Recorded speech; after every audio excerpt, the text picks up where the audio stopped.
Anti-latency technology allows you to implement full-body tracking for various cases using different tethered headsets. A tethered full-body setup can be organized using wired or wireless connection. A minimal full-body setup contains 5 tracking points. However, some scenarios require additional points, for example, for tracking hips, weapons, or objects. For a wireless connection, you will need additional universal radio sockets to connect radio devices, as one access point can support up to 4 connected clients.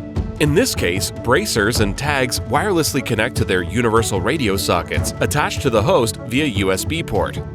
If you need to track a VR weapon, you can use a tag or universal radio sockets in client mode. During the first setup, evenly split wireless devices across the access points for a more stable connection. To configure sets of radio devices for each user, use the tutorial on our website.